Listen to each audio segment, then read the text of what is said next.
Yung bata ang tatambakan ng kanyang galit. Bakit ka ba hahalang-halang niya? Ano gusto niyang gawin? Itapon yung bata sa bintana.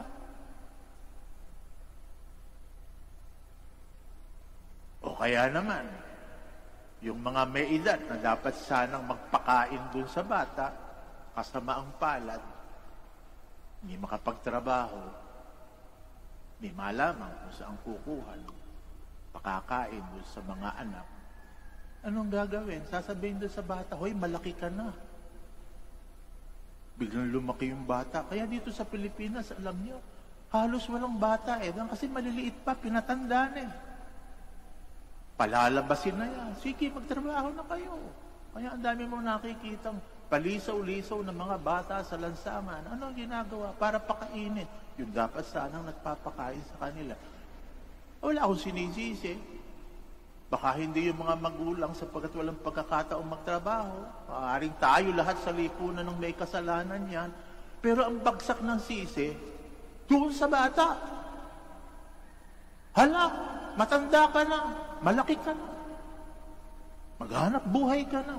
Salip na mag-aral, salip na maglaro. Ninakaw yung kabataan ng bata at madaling pinatanda. At kung yan nangyayari sa pamilya, nangyayari din yan sa bayan. Kapag ka bumagsak ang ekonomiya, o sinong sisisihin? Sasabihin, dami-dami kasing bata Ang sisisihin yung mga bata, hindi yung mga gumagawa ng bata. Yung mga bata. At sapagkat yung mga bata, ginawang mathematical problem, ang solusyon, mathematical solution din. Dahil ang kanilang problema ay addition, ang ginawang solusyon ay subtraction. Ang mga bata ginawang numero. Walang muka, walang kaluluwa, walang mga katawan, walang mga karapatan, walang mga pangalan, numero lang. Sapagkat ang problema ay numero, ang solusyon, numero. Pakauntiin ang mga bata. Sa anong paraan? Mabilis. Artificial contraception. Abortion. Sino ang binagsakan ng sisi? Yung mga bata. Puro yung mga bata ang may kasalanan. At ito, o baka na online tayo ngayon at may mga batang nakikinig, medyo X-rated. Pag meron diyang maniakis na may edad, na kinakate, sino pinagpaparausan?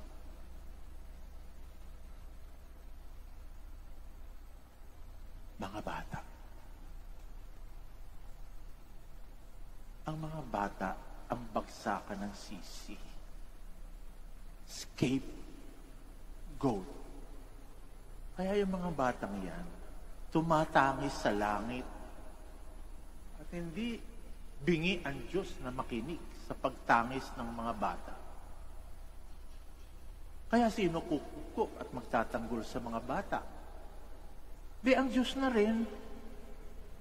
Siya lamang kung yung mga may edad na tinalaga niya para alagaan at magmalasakit sa mga bata, ay hindi lamang nagkukulang, kundi sila ang nagmamalabi sa mga bata. Sino ang magtatanggol sa mga bata? Di ang Diyos na rin. At diyan napakahirap kalabanin ng Diyos. Kapag kinalaban mo ang Diyos, dahil pinaglalaban niya yung mga tumatangis sa Kanya. Kaya nga sinabi ni San Lucas sa kanyang ebanghelyo, ang hindi tumatanggap sa mga batang ganito ay hindi makakapasok sa kaharian ng Diyos. Kaya kayo, pag uwi nyo, nakita nyo yung mga maliliit na anak nyo, kadalasan kinaiinisan nyo at maiingay, pabigat sa buhay, gastos lang. Di kayo maka-enjoy mabuti sapagkat laging nandyan yung mga anak ninyo. Ngayon, pag uwi ninyo, abay luhuran nyo.